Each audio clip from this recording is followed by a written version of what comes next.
So, we came up to this formula here, this particular formula. Let us kind of validate it. This is the formula that we are in, and I just moved in here, but let's go ahead and find this formula. Here we use the conditional entropy h of x given y, but is the conditional entropy bigger or lower than the differential entropy? See, we know that for a discrete case, conditioning reduces entropy, right?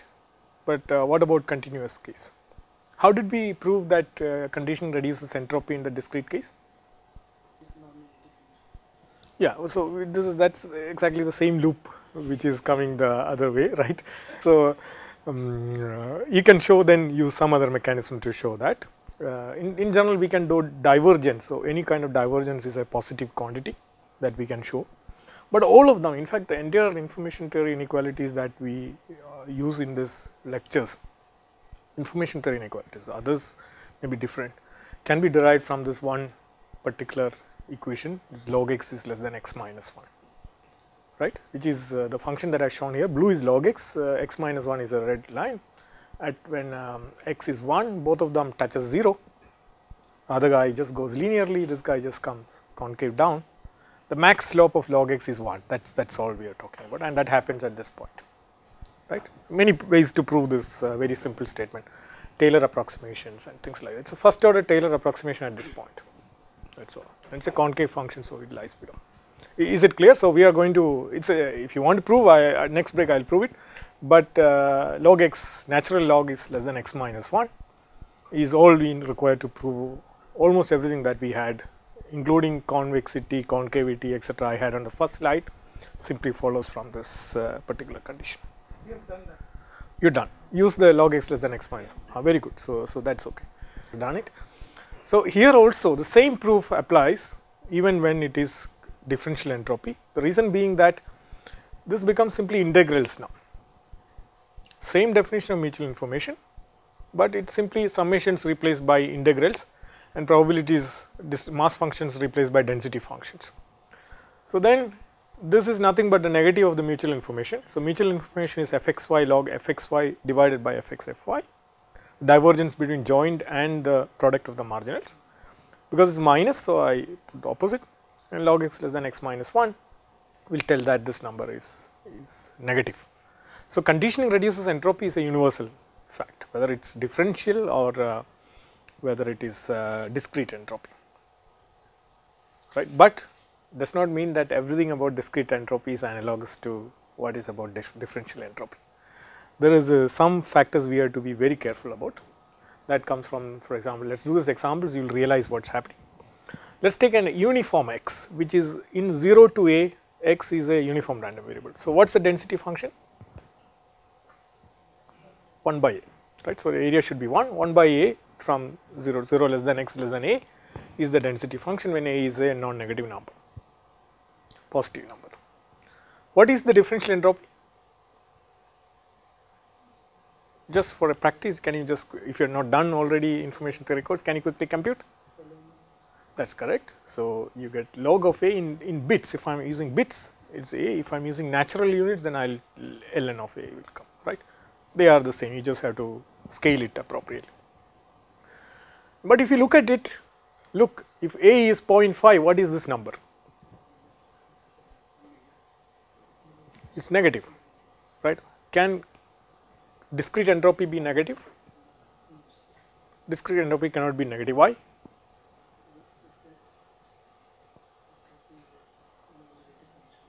So why is it not negative?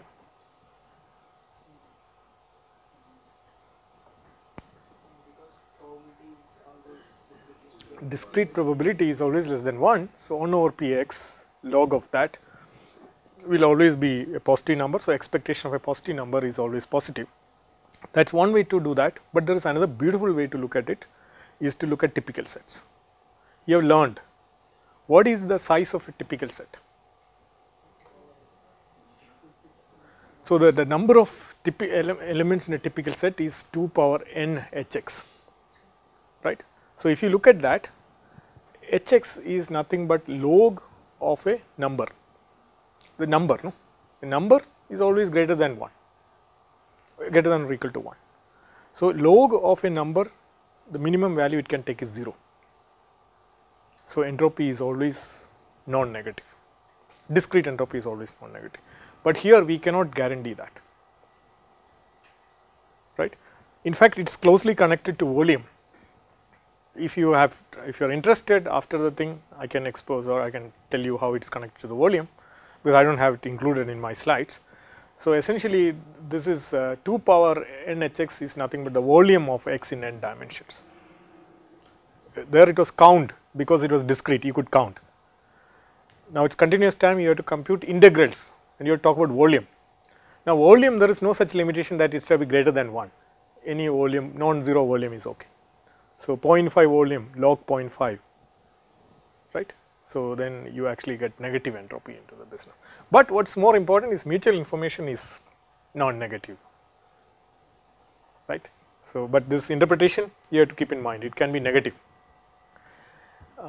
In particular, if you have a deterministic function that x takes a value, let us say 10 with probability 1, what is the differential entropy? X takes value 10 with probability 1. Differential entropy.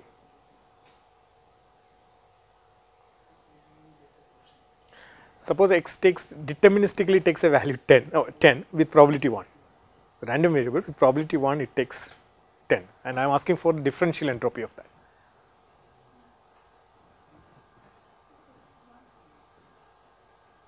How do you deal with such a situation?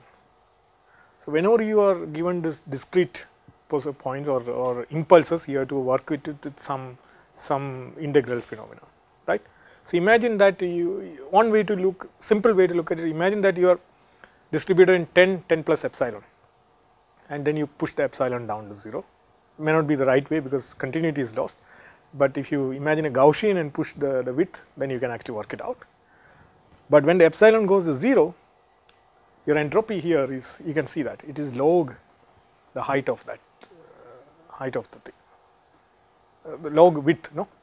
So, width is epsilon, not height, sorry, log width of the thing is what we are talking, because uniform in 0 to say 10 to 10 plus epsilon or 0 to epsilon will have a log epsilon here, and the epsilon going to 0 will go to minus infinity. So, entropy of any discrete distribution, even if there is one point on which some mass is amassed, there is a discrete point, the entropy will go to minus infinity. Differential entropy will go to minus infinity. So, I should make the distinction clear, right. So, please beware that the differential entropy can be as low as minus infinity. In particular, if there is a discrete mass, the entropy will go to, differential entropy will go to minus infinity. I can give you more physical justifications after we finish this thing, but keep this in mind. We can even interpret all this in terms of communication. So, what we are saying, and or if n dimensions, the volume will be a power n, right. Now, the entropy that we are talking about is nothing but 2 power n times entropy should be the volume. So, 2 power n hx is a power n, and n hx is nothing but n log a. Hx is nothing but log a. So, you have to look at the nth extension of that, see that this resides in a volume of a power n liter cube or whatever meter cube. So, the volume can be any number, a is 0.5 means the volume is already 0.5 to the power of n. In no time, like n is 10, you already bite the dust, 0.000 something like that, right. So, it can be any number. So, you are packed into that volume is what it says. Yes. So, that negativity only saying that the volume is can be any real number, non-negative real number, that is all it says. Okay. Okay. So, you gave some expression about the differential entropy, so few slides back. yeah. Probability of 1 point, just at 1 point if it is 0, then minus log delta tends to 0, then it becomes minus infinity. That is correct. That is correct. Yeah, but see that there is a slight difference between those things is that when I took the limit, I threw away this log delta of the business. That is because it was getting subtracted by that. So, to compute mutual information I had only compute this quantity without the log delta, right. But when I have the distribution is actually uniform in delta, if I compute this quantity for a uniform distribution in 0 to delta, then its log delta is the answer. You will also get the answer as log delta there. That delta, if it goes to 0, the answer becomes minus infinity. Okay, that is what I was saying. So, it is slightly different. So, yes, please. Differential entropy is also upper bounded by log x, means as we don't have any L, just in case Okay. of discrete period, it is upper bounded by log x. So differential entropy will be upper bounded. Let's compute a few and then upper bound. Yeah, we will answer this precisely as we go on. In fact, that is very much required for us to compute good distributions. Like last day, remember, you had Hx which had a identical thing, and then you said, you can take uniform. Sorry, we have some focusing, then you could take uniform x. Yesterday it was shown. Same way here. We can find the optimal distributions and then use that to find the channel capacities. But it will come in a few slides. Okay, so what is this log A we did? So we use that to say that, look, remember, if this is discrete in some sense, in this quantity will become minus infinity. Now the second more or perhaps most important thing is when x is Gaussian, this notation stands for Gaussian. If I put a C here, it will be complex Gaussian, but this is standard Gaussian, 0 mean and sigma square, the variance. What will be the differential entropy?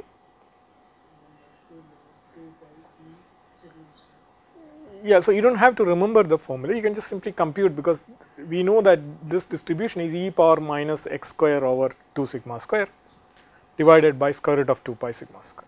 So that is one thing that we can remember, what is the Gaussian distributions formula. Then what we know is that Hx, here I am using natural log because e power minus is here, so I can easily work with natural log. The entropy is nothing but minus expectation of log fx or expectation of log 1 over fx is the entropy. Is that clear to you? This is clear. And then you just have, it has two terms, the constant term square root of 2 pi over sigma square log plus e power minus x square. When you take log, we will get a minus ex square coming here, and that minus and this minus will be ex square here. But ex square is nothing but sigma square. So you get log square root of 2 pi sigma square plus half, right. So square root also gives you half. Half is nothing but half log e, so I can put all these things together, but the unit here is nats. Multiply by the corresponding log, you will get in bits, log e to the base 2, you multiply by, you get in bits. Okay. How about if x is complex, because in communications automatically x will become complex. Why is it so?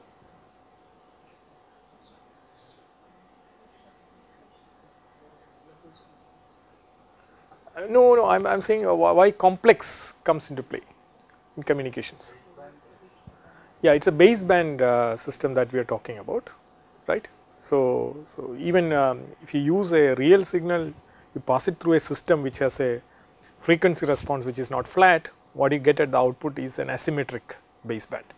An asymmetric baseband means complex samples, you need to get it out. So communication mostly work with complex, but that is very easy to work in this case. A complex noise of sigma square means it has two real components, real means one in phase and one quadrature. Both each will have variance sigma square over 2. So the cumulative effect is sigma square. So you can just think about the entropy of complex is nothing but 2 times this, but variance sigma square over 2. So it will be log 2, 2 will be gone because sigma square over 2 will be. So it is simply log pi e sigma square. So if you have complex variance with sigma square, it is simply log pi e sigma. So the half disappears here, 2 disappears here. Is that clear? Is that easy to remember? You can do that.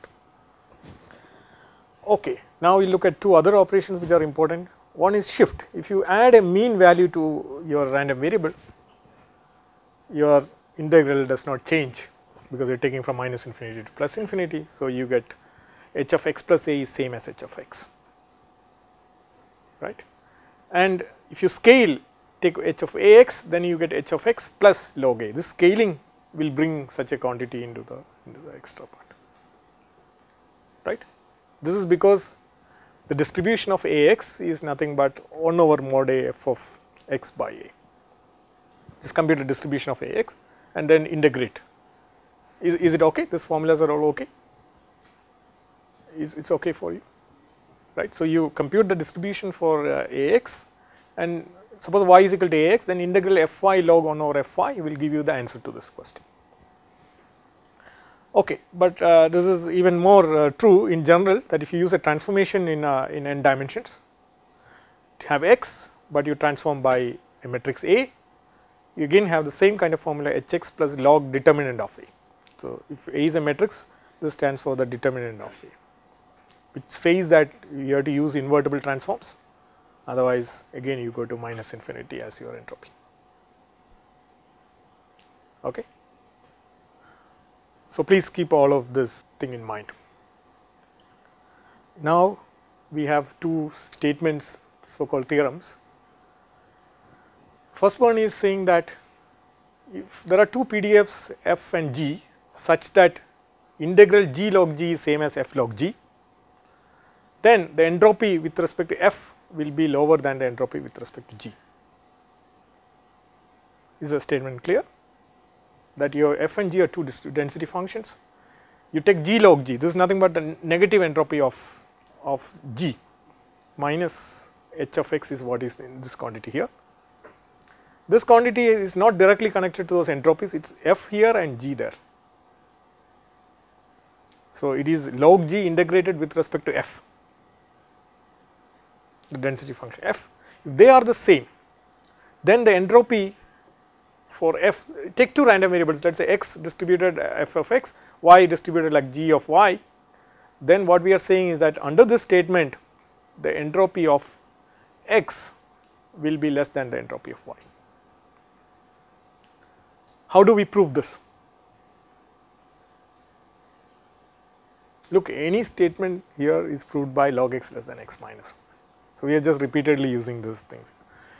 This quantity here is that simply look at the difference, because g log 1 over g is same as f log 1 over g. So, the difference will be f log g over f,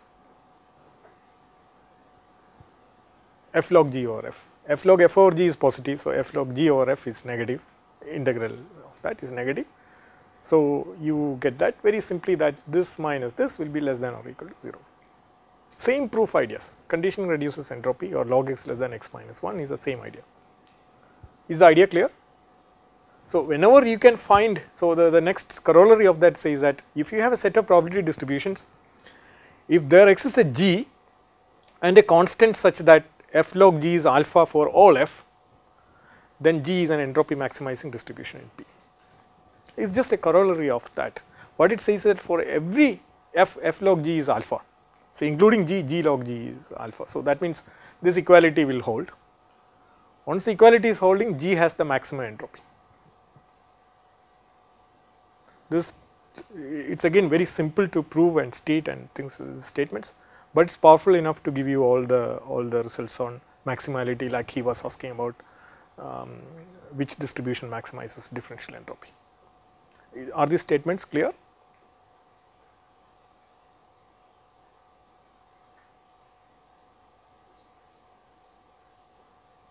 Is the first statement clear?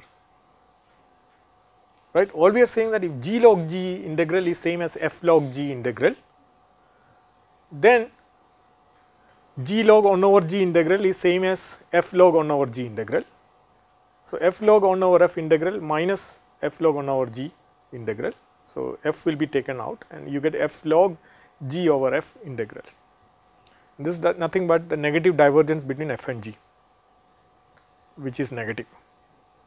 And so, that will give you this statement. Once the statement is clear, what we are saying is that if there is a constant such that f log g is a constant for all parties in the set that we are interested in, then g log g will also be equal to alpha, because g is also a distribution in this set that we are interested in. So, then this condition here is met. So, this entropy will be bigger than this entropy here. So, g is an entropy maximizing distribution. I did not use the word the, I used particularly an entropy maximizing distribution. Okay. We cannot really say, we can only say some context in which log g was used, and then actually I found another distribution f to integrate it with respect to. Comes in source coding such problems that you design for one and you get for another kind of thing. But here no, there is no contextual meaning that we are attributing to it. We are just simply taking a mathematical fact that if f log g is same as g log g, then entropy with respect to f will be less than entropy with respect to g.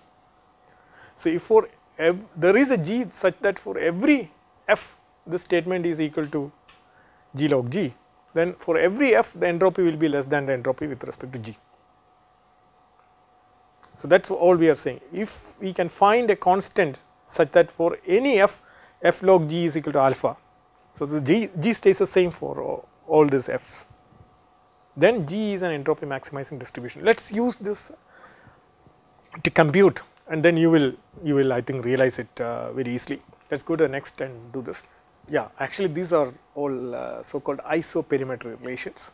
So, isoperimetry means of all objects or bodies with the given surface area sphere maximizes the entropy, maximizes the volume, and we just said that volume is connected very closely to entropy, and surface area is very closely connected to what is known as variance, and we will show that of all the things with a given variance, the Gaussian or circle maximizes the entropy. So, this is all called isoperimeter for the same perimeter who maximizes the volume, right. So, these are all isoperimeter called isoperimetry relations. We are going to derive some of the isoperimetry relations in the next slide. Yeah, actually it is very closely connected. In fact, in geometry there is something called Minkowski's inequalities, which is identical in some sense, okay, not completely, but it is in appearance at least identical, and there are close connections to what is known as entropy power inequality. In fact, both of them can be derived from one fundamental inequality. So, it is very closely connected to all these things. Yeah, we can discuss in the time outside this, we can discuss. Okay, so this statement, let us go ahead and let us look at first the statement that of all random variables for which the second moment is constrained, what is the distribution which maximizes the entropy? So, for that first you can see that suppose you put it equal to p, right. So, all distribution for which the second moment is equal to p, which one maximizes the entropy? So, all you have to see is that can I find a g such that integral f log g is a constant, then I am done, because the previous thing we can use. Maybe then I will use the board, we will show that. So, what we want to know is that, see, this is the set of distributions I have. So, I want to show that does there exist a g question mark such that integral f log g is a constant, some constant. If I can find such a g, then I know that is an entropy maximizing distribution, because our previous theorems will say that. So, because the g's all have the set all have second moment constraint, what I am going to look is that if g is of the form constant, suppose g is of this form, then when I take log g I will get x square downstairs, but for all the p's x square is the same. So, first I am taking this equality, right. So, what happens is that log g or natural log of g is some constant then minus c2 x square.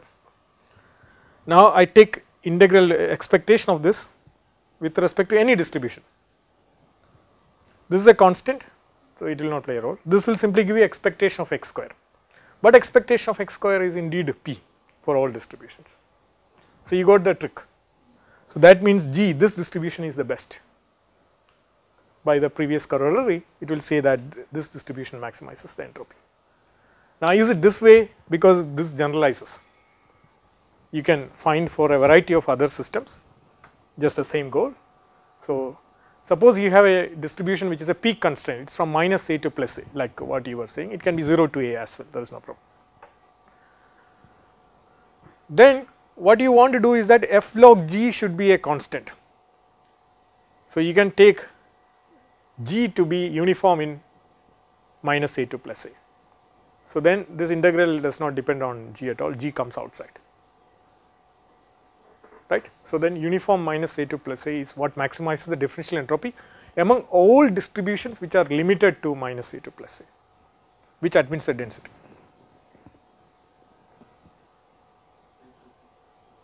Yeah. So first one. Yes.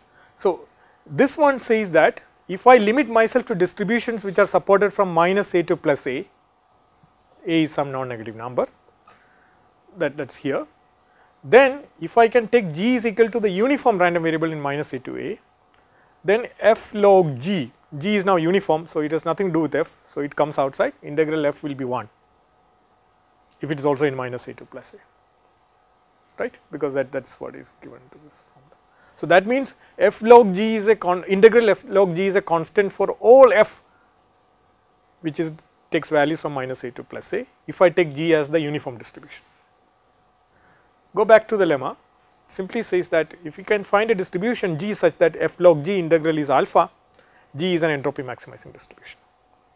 So given any such problem, if you can quickly find a distribution for which f log g integral is a constant for all f in that set, that is allowed set, then g is an optimal distribution. So just go here and you put it here, its uniform distribution, you can see that f log g is a constant for all f. Let us again go further. Let us look at the case where x is positive, r plus means it's non-negative, so it takes all non-negative values. X fx dx is less than mu, this means expectation of x is less than or equal to mu. Can you tell me what is the entropy, what is the maximizing distribution? I have written it here, but can you say what is the g function that we are looking for? Because x fx is less than fx dx integral is less than mu, I will say my g should be of the form e power minus constant times x, because when I take logarithm the x will come down and then I get expectation of x equal to mu. So if you solve with equal to mu and then you see that, oh, this all entropies increases with mu, so that is the best guy.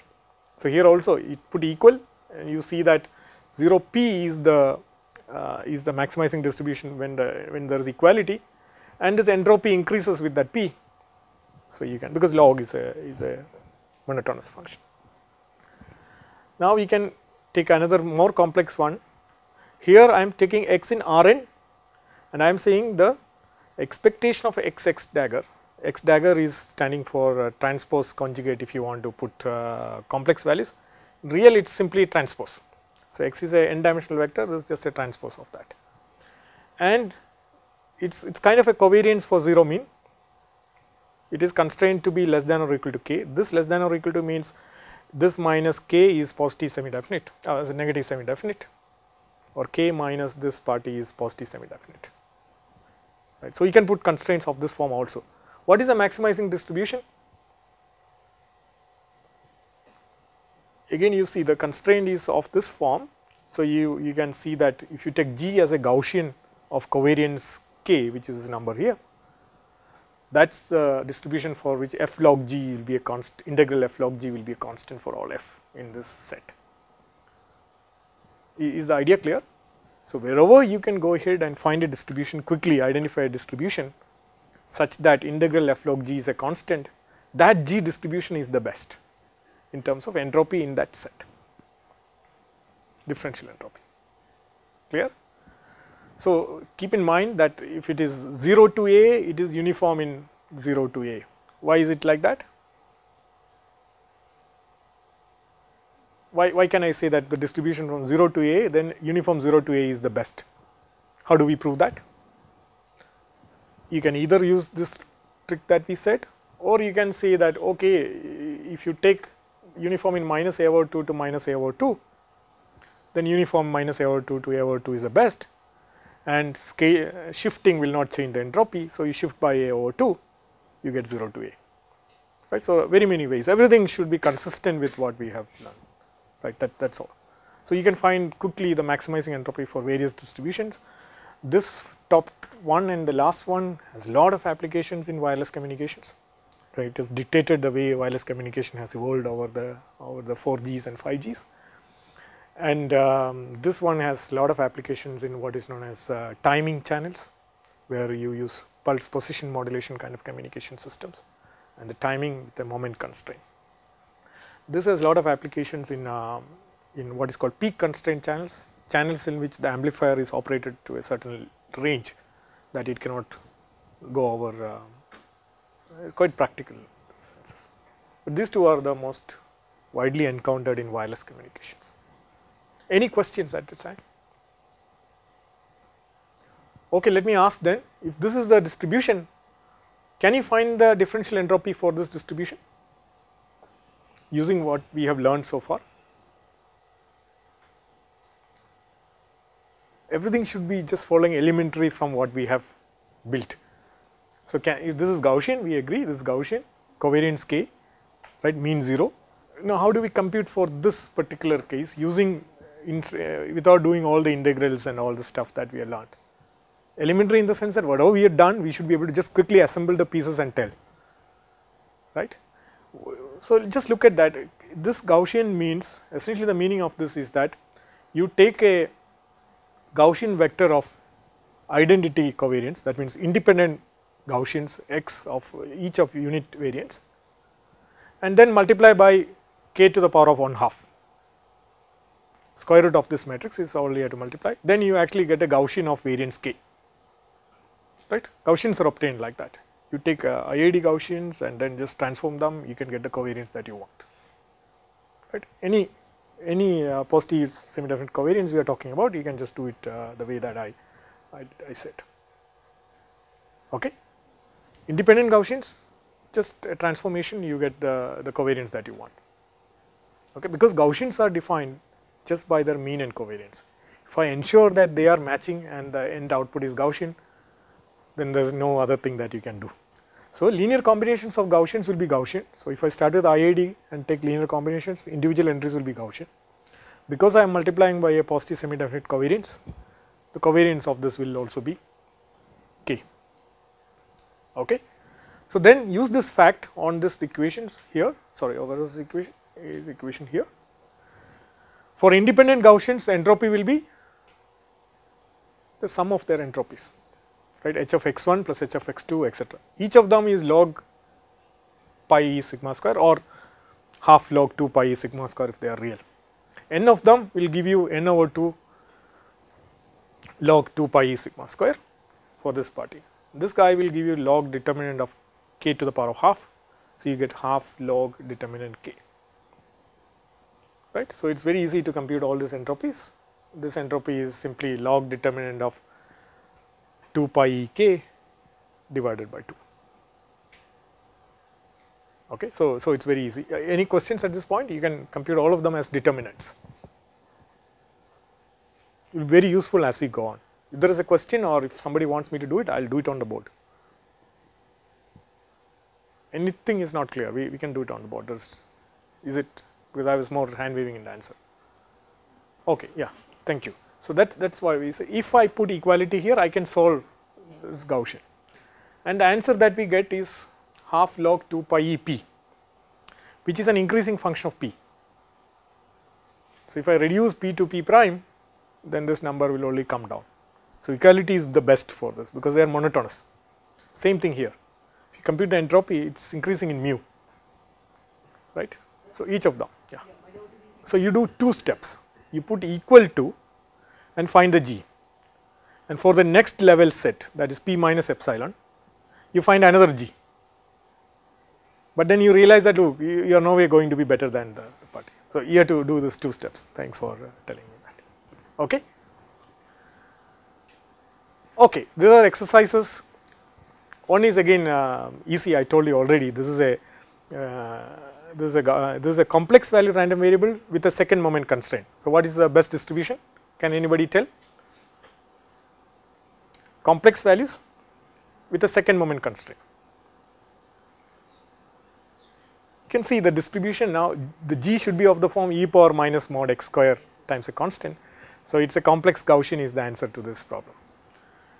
This one is more tricky, I cannot tell you, this you will not find anywhere other than our question papers, but anybody can do it, please let me know. Because the constraints is on mod x that I put, it is real, but I have kind of looked at the modulus and said the expectation of mod x should be mu, whereas here you can see that its x is positive, here x is anywhere, okay. So, you need some trick to solve it, but please take it as a homework and later ask me if you want the answer. Okay. With all the pieces together, now I am going to put together what is known as what is the Gaussian capacity. That was Shannon's problem that we went after. Okay. Now we put together. So, essentially we have the model y is equal to x plus z, z is Gaussian, real Gaussian I have taken, you can as well put complex Gaussian, and then we have this power constraint, expectation of x square is less than p. So, we know that we have to maximize the mutual information under this constraint from our old results on discrete memberless channels and today what we learned. So, we compute this as hy minus hy given x, these are the integrals that we can compute, but instead of putting out the integrals, let us quickly write it down. Y is x plus z, y is x plus z conditioned on x. Now, this number I claim it is h of z, anybody objects?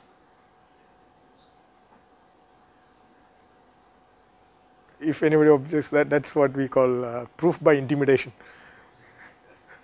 Just do not ask, no, not really, we do not do that, let us, we are much more nicer guys, so let us try to prove this.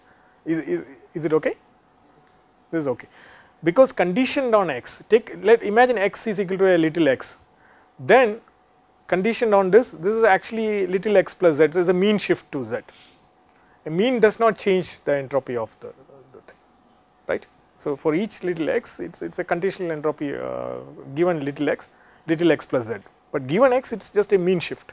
So, it will not change the entropy.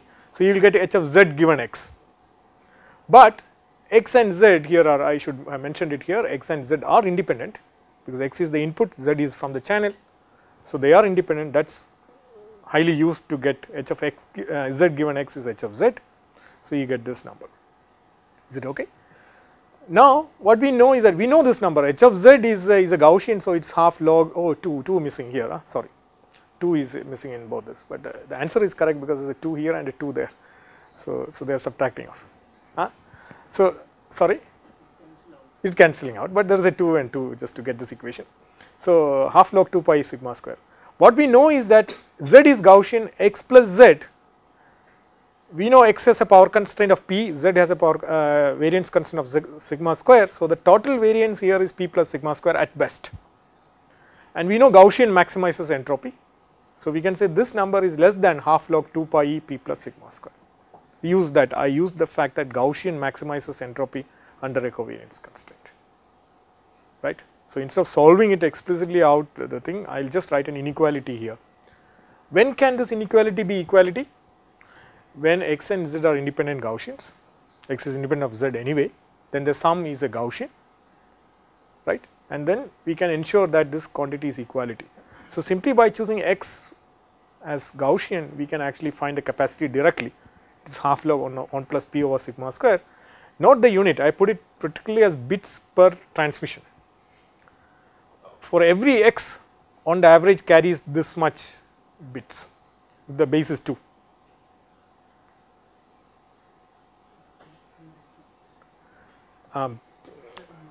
Sorry, unit, yes, no problem.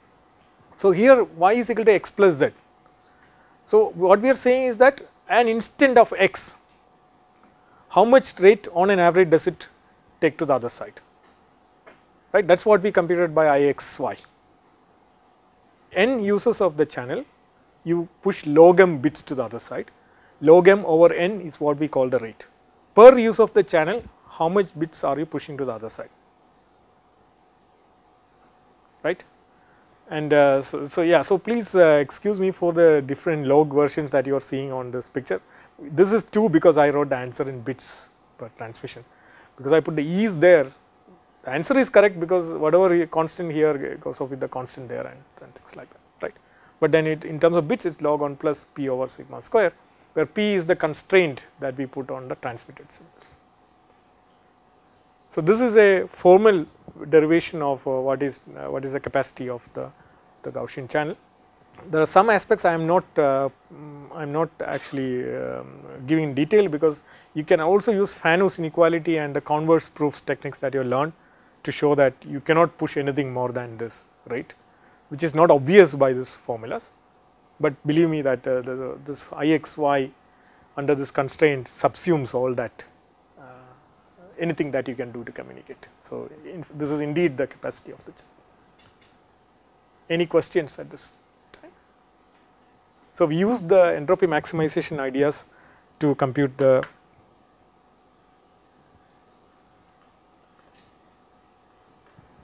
capacity here. So, it is a very natural question about this bits per transmission, because we are more used to bits per second, right. So, let us go and connect all that and see how do you come up with bits per second, etc. Let us not leave any stone unturned in this business. So, before we go there, I will just first show that the worst additive noise is Gaussian. The best input distribution may be Gaussian, but the worst for Gaussian channels, but the worst noise is also Gaussian. Now, this is powerful for the reason that as you go on in a multi-user information theory or network information theory, Professor Kramer will very often use this idea of Gaussian channels and decoding and things like that, right. And there it will always be handy to know that if you can do something in a Gaussian noise, you can do at least that much in other noise situations, right. So, if your noise is seemingly not Gaussian, do not worry, you can at least do as much as if it were Gaussian, okay. That is the power of that result.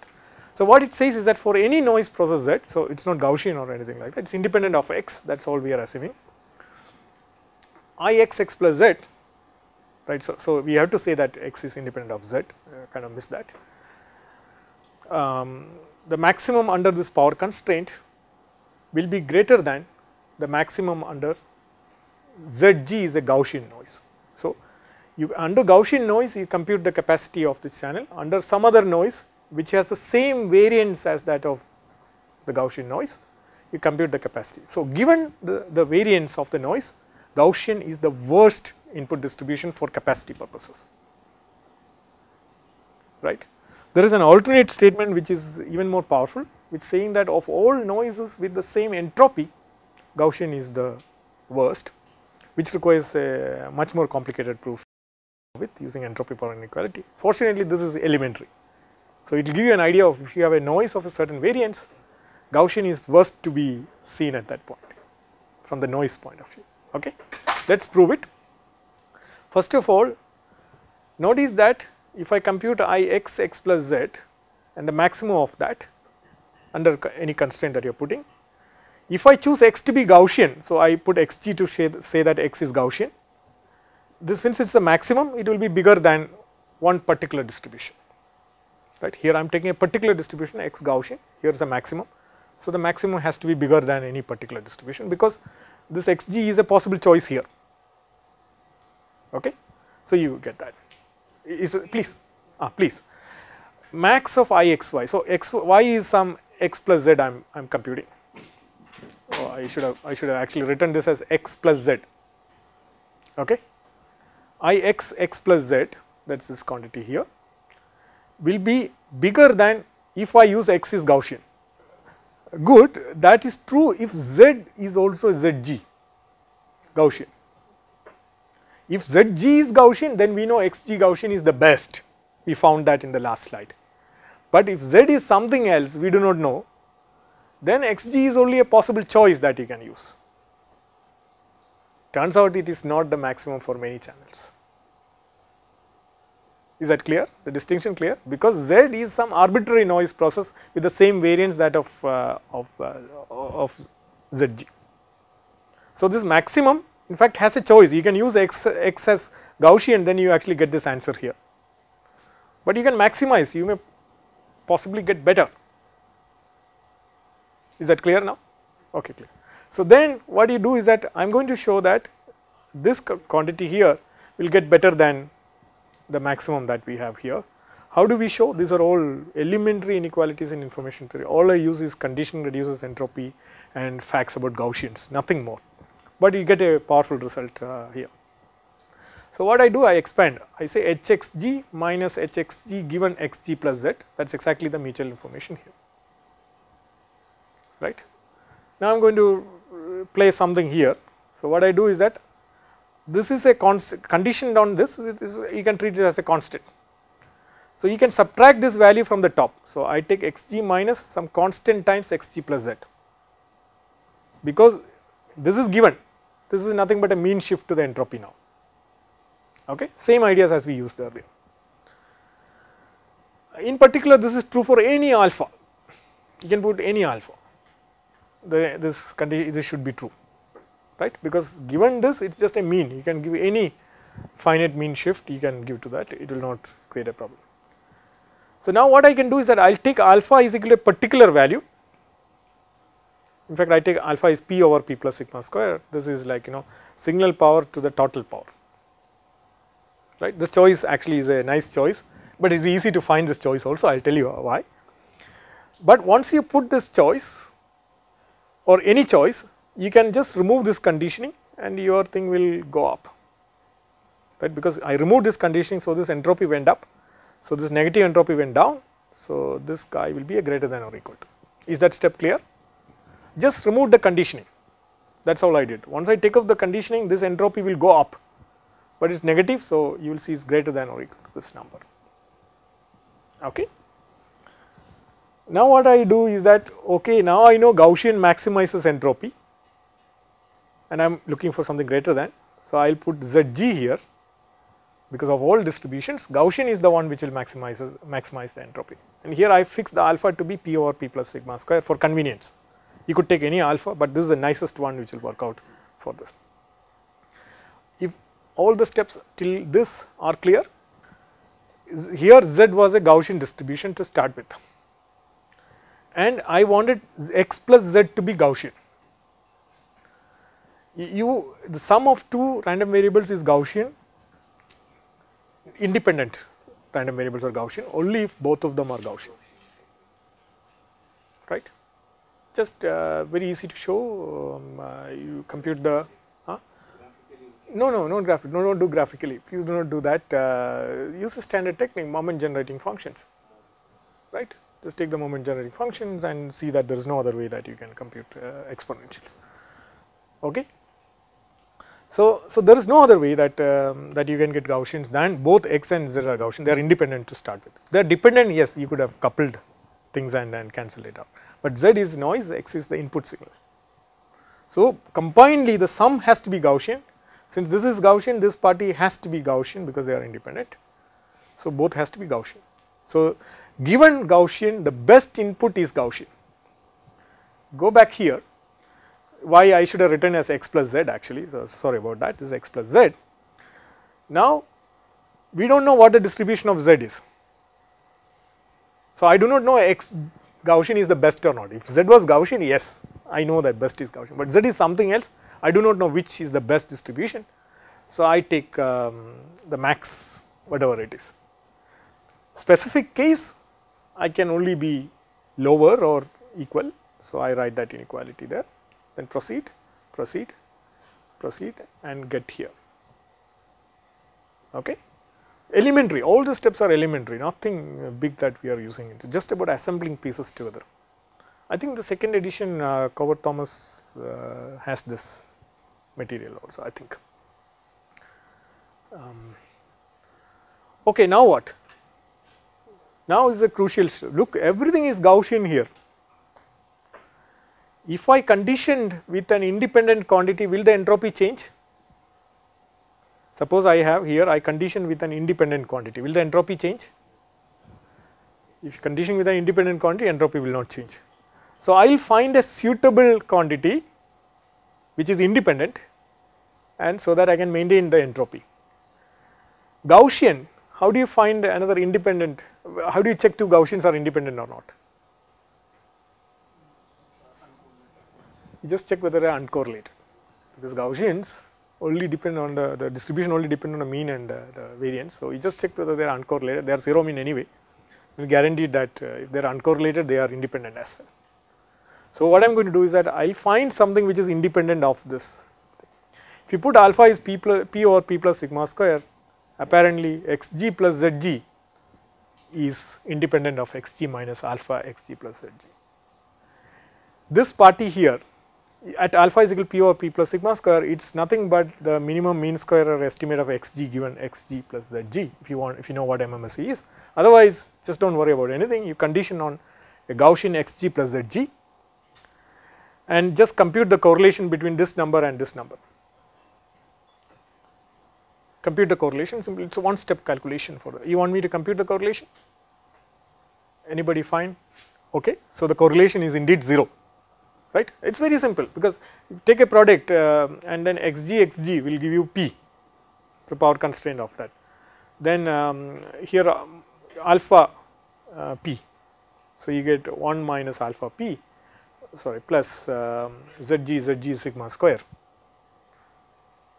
right, and then check that if you take alpha is equal to p over p plus sigma square, then you get things cancelled and go to 0. Okay. Okay. Sorry, alpha is alpha sigma square, because minus alpha sigma square, that is what it will come here. Is it clear to everybody? One short correlation of between this number and this number, it will give you. You want me to do it or not? Fine, okay, yeah. Okay, so then what is this quantity? Because it is a conditioning, so I can just write it as h of xg given xg plus zg, and which is nothing but I of xg plus zg, which is nothing but the max of this channel. Given zg, xg is the best distribution, so you get the max answer here.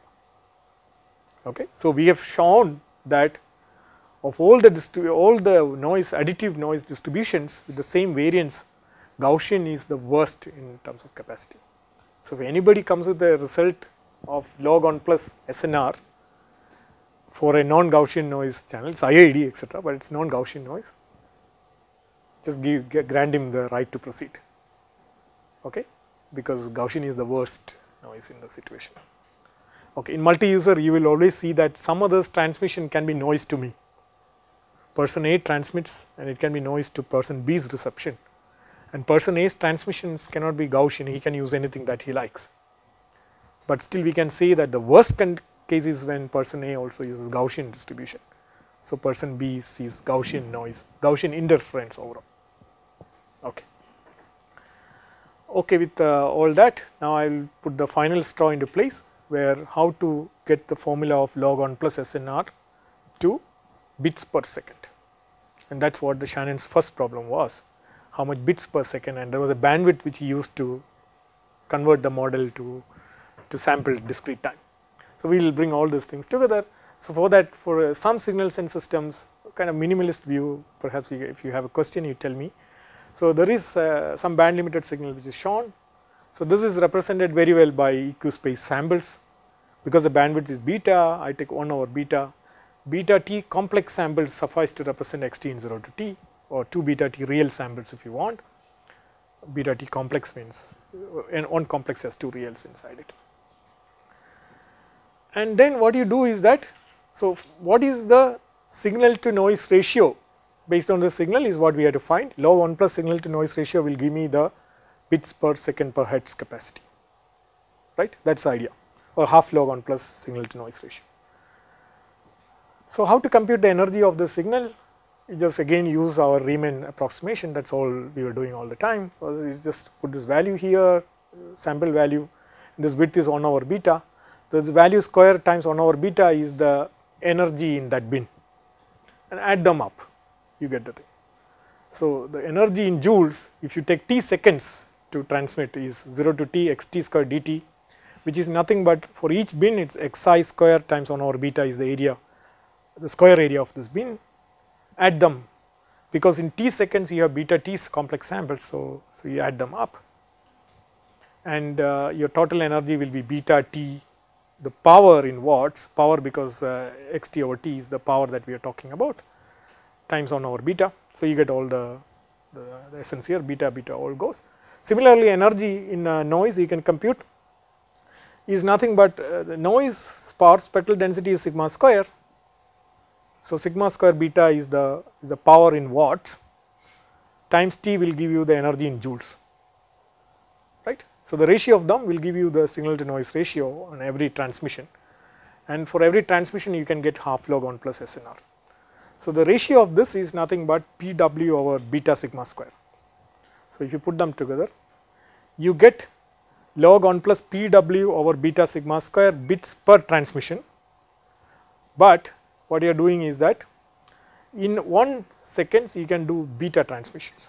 So, your total bits is beta log 1 plus Pw over beta sigma square bits per second. So, we can connect all this into the final picture, get this formula which is the real bits per second rate that a provider is advertising to you when he is selling you a device, right, and it is practically connected to all the scheme that we are doing, and in fact this formula has governed the evolution of.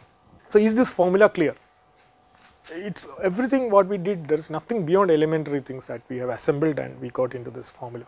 There is no single magic that we have brought and applied, this label is applied, now you have the answer, nothing like that, very basic pieces, nothing more. So, the kind of genius in Shannon was to see all of them in the first place. We are kind of following the trail and fixing the pieces for what he has found long back. Okay. Now, I will go to one application, perhaps a powerful application in the remaining time, so that you know how these things are applied. I have a lot more though, but here is perhaps what we call an advanced wireless system with many antennas at the transmitter, many antennas at the receiver, and they are connected through a linear system. And the linear transformation matrix which takes the inputs to the output, what we call the channel matrix, it is H matrix. There are R receive antennas here, NR receive antennas, NT transmit antennas, they coupled by this matrix here, right. So, together we can just write this whole equation as whatever is transmitted vector times H is what the received vector, plus there is additive Gaussian noise vector, the vector of IID noise. For the time being I will just take them as unit variance noises for convenience. So, I will just take them as like that. This is the model. Is the model clear? This first antenna's transmission gets multiplied by some coefficient and gets added at this antenna, each of these antennas gets added. Perhaps many of you are familiar with the SANSU, but most of others may be familiar with this model, so called what you call the bedrock of or the base material for 4G, 5G, etc. People talk about this. The system answer to the problem of capacity, how much data rate can you push from this to this side, again we can formulate it as a mutual information problem. Instead of x we have a vector x, observe output y, and since we take this H to be a fixed matrix in this case, so H is a given fixed matrix, I am not playing with it at all. So, I will write IH to say that this H is a fixed matrix. In other words, everybody knows H, it is called a fixed fading matrix. So, the capacity is this quantity, mutual information between x and y under this constraint. This constraint is what is known as a norm constraint. The total power from this together should not be more than P.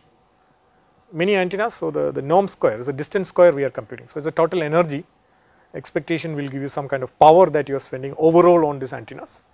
Together they should not be more than P. Is that clear? Earlier we had simply x square, now we had the norm square. So, given any such system of a different nature also, feel free, you can go ahead and write such an equation to start with, and that is the power of the information theory language, is that given a problem with minimal abstraction you will be able to write down a first cut answer to the problem, and then your guess, you can make a guess about what these things are, or you can use bounds and things like that, but you are never stuck. You always have a first hand way to proceed, think and find the thing. So, it gives you a language to work through such problems in wireless communications and elsewhere.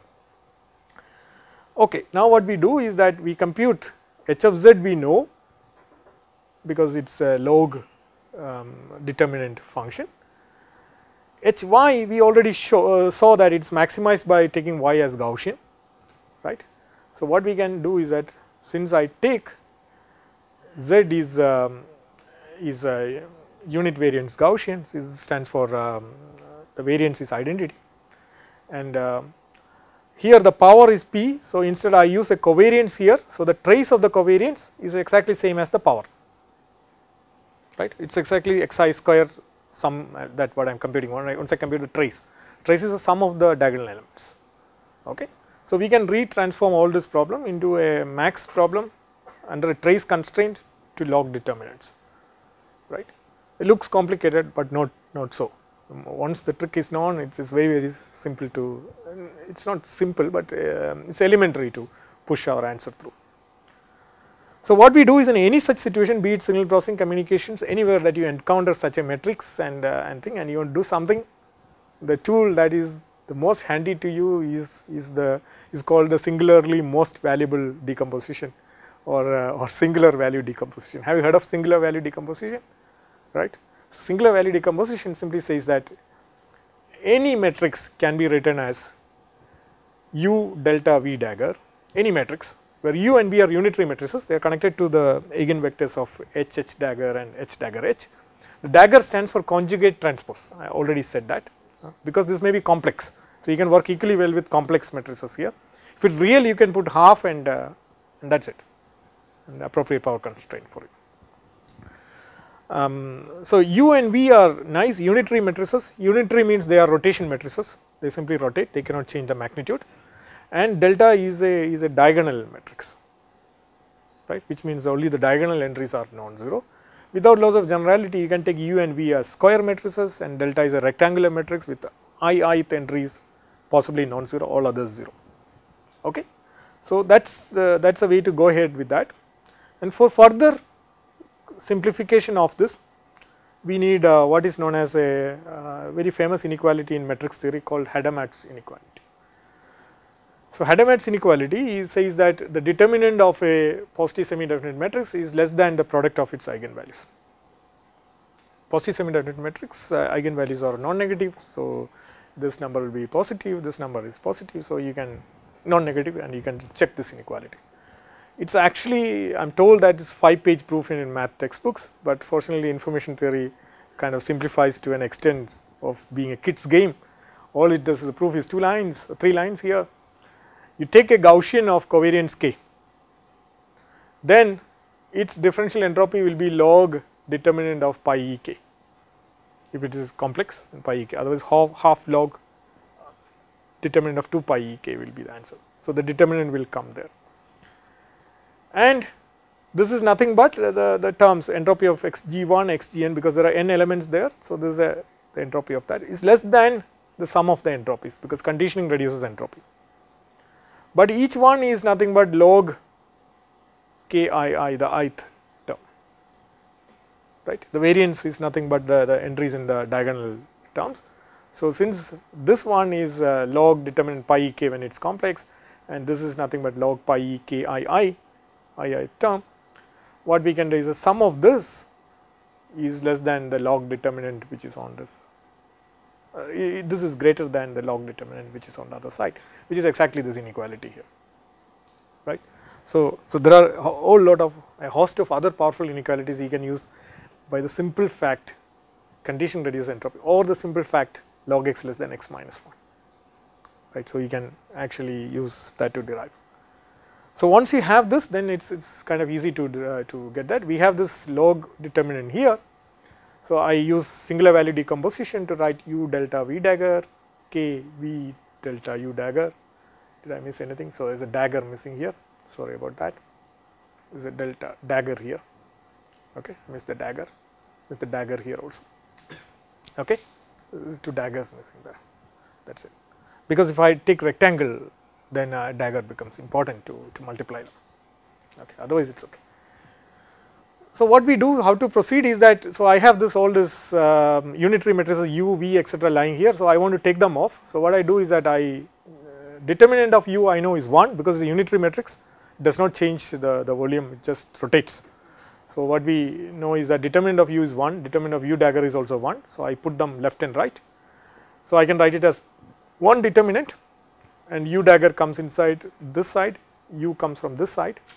U dagger comes inside and takes care of this u, because u dagger u is identity, it is a unitary matrix. U dagger U is identity here also. So, you can break them down. This one will be U dagger U, which is again identity. So, you get log determinant of the following form. Okay, is that clear? Any step not clear about this? So, you get identity, and now what we do is that just call V dagger KV as K tilde, just renaming it, and then apply the Hadamard's inequality to say that look, it should be less than the product of the diagonals, right. So, this is the best that you can get in that multiple input multiple output system. How do you get equality? Very simple, if you can just take K tilde is diagonal, then this is equality. K tilde is diagonal means V dagger KV is diagonal. So, you take any diagonal matrix, pre multiply by V, post multiply by V dagger, and take it as K. So, it will take care of it. It also tells you how to communicate in this system and how to get the best. So, you can solve this very easily, and diagonal K will give you, K tilde will give you equality. And what we have done is that there are these are R separate channels. This I am taking here complex values, that is why you do not see a half here, otherwise you will see half log 1 plus those values if it is real, right. Is the distinction clear? When it is complex, sometimes the term ahead of this may disappear, but overall the philosophy stays the same, just about scaling these numbers. So, there are R channels each with log 1 plus del I square k I terms that you can choose, right, and you can choose all these terms here with respecting what the power constraint, the original power constraint was given to you, because these rotations do not change the norm of the vector that you are working with. So, then the original power constraints, everything is intact, you just can choose this. So, all you have to do is that each one will give you a parallel piece. There is some x1 tilde input goes in. X1 tilde is you can compute by looking at this K tilde here will correspond to x tilde. The first input goes, gets multiplied by a constant, added by a noise, comes out like that. So, there are R independent parallel systems in this model. See, we started with a very highly coupled system like that. It is a very highly cross coupled system there, and we have just broken down to R parallel system, where R is nothing but the rank of this matrix, right. And on each of them we were able to apply Shannon's result, and we were able to get this log SNR formula for each of them, right. Now, the only remaining aspect is that how do you put powers, how do you choose this K tilde IIs on each, or how much power will you give to each branch. This takes us to the idea of parallel channels. You have parallel channels with a common power constraint. How do you maximize the rate? So, you see the optimization we have broken down, the best distribution we know, everything we have found, the nature of the best distribution, the nitty-gritty, so how much power you have to put, etc., we have to choose. We know it is Gaussian, but how much power on each link? Turns out that is also an easy formula. So, in particular, if you are looking at a problem where you want to maximize log 1 plus alpha IPI subjected to a total power constraint. So, here you want to maximize a log utility subjected to a total power constraint. Yeah, most people are used to do with Lagrange multipliers, so I will not do that, because as you can see that most things are done in ways that people have not done it, but rather I will give you a very geometric view that you can work through it and you can solve similar problems in a very easy manner. So, my proof here will be no Lagrange, nothing, but it will give you the answers in a very intuitive manner. Okay, so let us solve. So, it will be useful for other purposes also if you want to solve. So, the optimization is clear. Your log utilities, you have to sum R of them and total power constraint. So, essentially the power has to be divided between these parties is what we have. Since we know the answer, it makes many of you know the answer, it makes it easier to explain this, but if you do not know the answer, let me know, I can explain even more the structure. So, let us just look at 2, R is 2, so there is 2 log terms subjected to a power constraint. So, the key here is to somehow separate out the P terms and the alpha terms. So, you just separate them out, which requires only minimal arithmetic to do that. In particular, what I do is that I take alpha I outside from this equation. So, I get 1 over alpha I plus Pi, and all the alpha i's I have taken out will come out in this formulation. This is clear, no? I just broke it. I have broken it in 2 pieces. But look at this guy has nothing to do with my P. So I don't care why should I, it's a constant. I don't have to work it, nothing about it, it's just a constant, I can't do anything about it. Just leave it, try to maximize this. Now maximizing this is just a picture. Here is a picture, here is log x. Suppose the first value you have x1 and next you have x2, and you are trying to say I have to sum log x1 plus log x2 subjected to a constraint that x1 plus x2 is a constant. That is exactly the same as here. X1 is 1 over alpha 1 p1, x2 is 1 over alpha 2 plus p2, p1 plus p2 is a constant, so this sum is a constant. Suppose x1 is here and x2 is here, can anybody tell how to improve? Suppose I take a, so this is, I move x1 to x1 plus delta. So I took x1 to delta and x2 to x2 minus delta. So x1 prime is x1 plus delta, x2 prime is x2 minus delta. So I maintained the sum and I moved here. So what will happen? This objective here will go up, this objective will come down. Okay, let us see how it goes up. The slope here is like that, the slope here is like that. Which one is higher? Any concave utility you are talking about, so of course this slope should be higher. Shoots up faster, then it plateaus off. So you can see that the kind of increment that you get by moving a little bit here and taking that much of the other guy, you get more here, you lose less here. So overall your utility goes up. So what means that log x1 plus log x2 will be less than log x1 prime plus log x2 prime. So here is the thing. Okay. So you put it back and you get, and so your utility goes up. Now tell me, how will you improve further?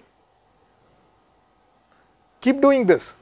From here I take delta, from here I take delta. When will I cease? If I cannot take from one and give to the other, I am done. That's a point when all of these parties will be equal. If they are not equal, you can take from the richer guy and give to the poor guy and push, keep pushing things up. No Lagrange, nothing, you don't need to. Lagrange is a nice technique, but you have to see the geometry before you get into the theory. Here is the geometry itself is clear. Keep doing, so all of them should be a constant.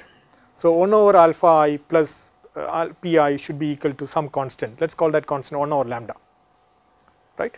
So all of them should be equal to a constant, and then we get this formula that pi is nothing but the constant minus 1 over lambda I.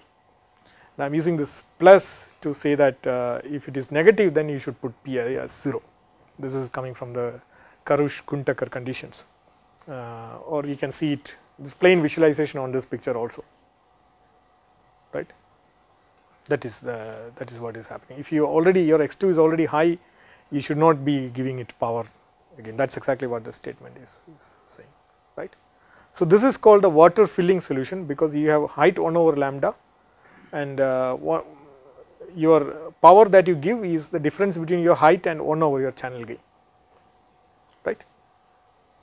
Right. And this formula is a parallel water filling formula. Using this, you can actually now solve the whole problem here and find how much data rate is possible from one end to the other on a MIMO wireless system, and then use the ideas of bandwidth that I told you earlier to compute it in bits per second, and in 5G you may hear like 50 bits per second per hertz and things, huge values people have come up with using a lot of antennas. So one of the, this has been there from this analysis is from the 90s, 95 by Emre Teletar, who has come up with this result. Okay. Now I will just kind of almost done. I will just tell you some of the extra extensions that you can do. Quick, very quick. This slope. It's a concave function. So what happens to the slope of the slope? It's negative, right? So the slope is the maximum at this point. It's 1, and for this function, and then it keeps on decreasing. So if somebody is below, somebody is above, you take from the high guy and give to the low guy, you always you will always go up. But be careful, we were able to play this because I have taken the alpha is out of this equation. If you put it in and apply the formulas like this should be equal, you will get totally wrong answers, right. So slight tweaking is required, but it's much more intuitive to solve. Okay. So now just to give you an overview of all this, this same principles can be applied when people are moving. I assumed a fixed fading matrix. You can move and then your actual H keeps varying, your system keeps varying, and then there are fast fading channels, slow fading channels. Fast fading is that in time scales the channel varies very fast, slow fading is very so slow. Wherever we encounter these things, our approach is again that of Riemann sum approach. This function we will break it down into pieces where they stay same, and then we sum over the log utilities on for each fixed thing we know how to compute, and then you sum over and you make an integral out of it and solve the problem. So this is the approach for all wireless that we have been using. Linear systems, Riemann sum is the approach. That's why I was using the name Riemann sum in the original part of the title, because it's that you do all the time, because you have limited tools the moment things are time variant or non-linear. So we play with linear approximations for all these parties. So if there is there is single link and it's time what's happening? Okay, so so here is a single link model where x goes and y is h times x plus z, where h is varying. What we know is that given an h, we know what log 1 plus SNR for that h is the answer. So what we know is that if h is time varying, complex fading, it's typically estimated at the receiver by using pilots, and then you can send it back to the transmitter. That's the way it is done nowadays for many systems. Then what you do is that you can again write the optimization. As for every h, you can pick a power and you get a capacity. So you can say what is the average throughput that you get subject to the average power constraint. Instead of having parallel channels in space, you can now write parallel channels in time with an average power constraint. Same solutions apply, you get what is known as a water filling solutions to this problem. So the tricks that we did is kind of applies even when things are moving and changing and things like that.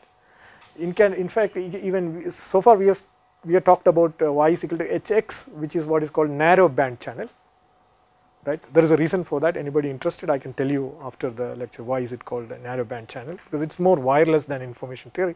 May not be useful as you go to the other lectures, so I'm not covering that.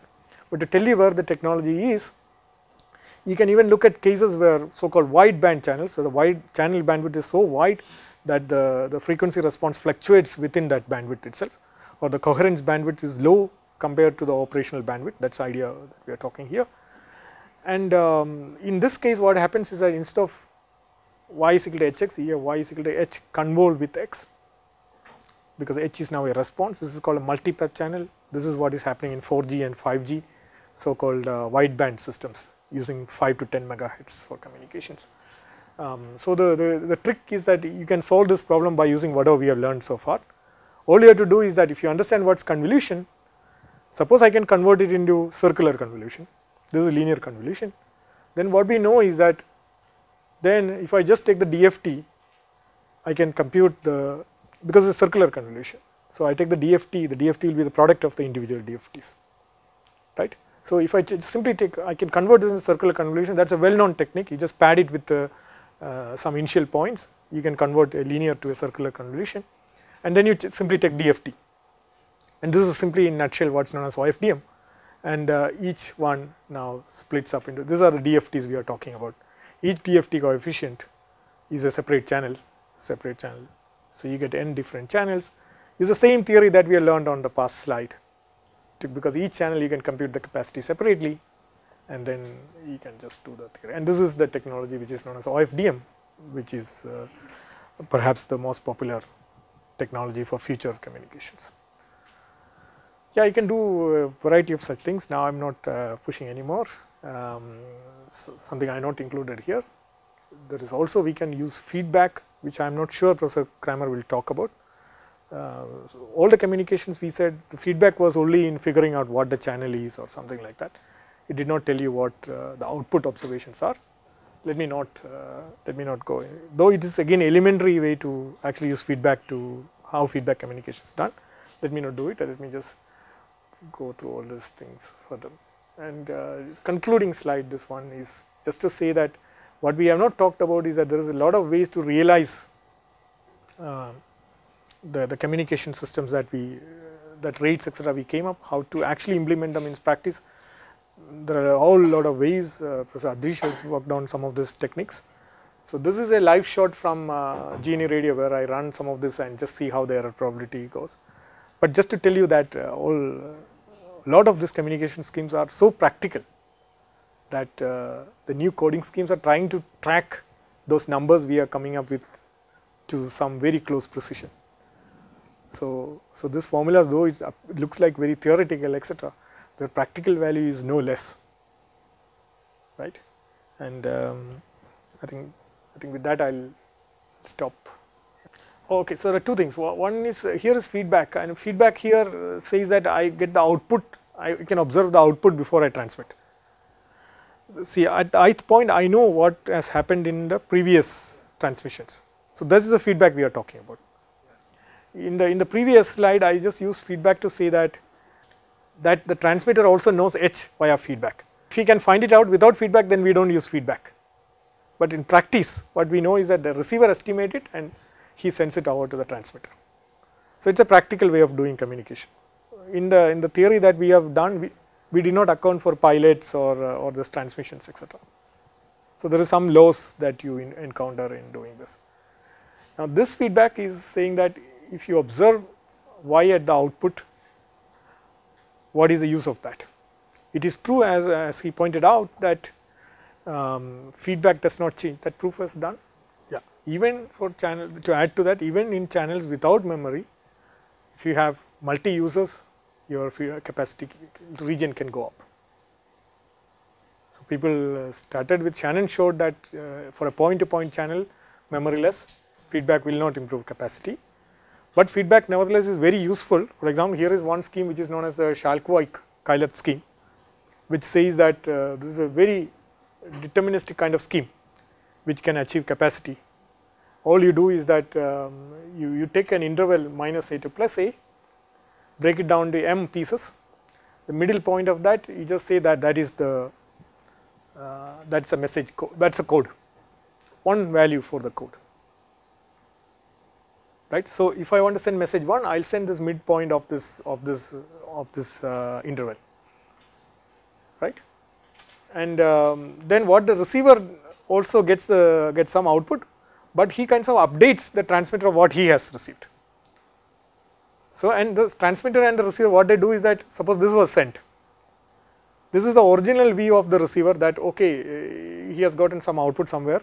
So this is a density function that you will observe. Right? If you send that thing again and again, your distribution will be centered around that theta, but it will be distributed in this point. Now what we do is that we use further observations to reduce this uncertainty by simply using what is known as maximal likelihood estimations. And then you keep doing this, and what happens is that in the end the transmitter and the receiver will agree to this point very closely, and then it turns out that the number of values that you can put here is exactly log on plus p over sigma square times the number of channel uses that you are putting, right. So then capacity can be achieved by a very almost deterministic in the sense that I know what the codes that I have to send at the first time. Next time onwards, whatever the receiver observes, I kind of use linear combinations as the input. So the coding is known a priori. If you want to code on this channel, you already know. If I want a message to be sent, I'll send that middle value. Now whatever I get from the output as feedback, I'll just pack them together and send. It's from 66 from Schalkwijk and Kailath. Okay, but I'm not going again because that will be too taxing for you now. I think in the last slides perhaps I was a little fast and moving things.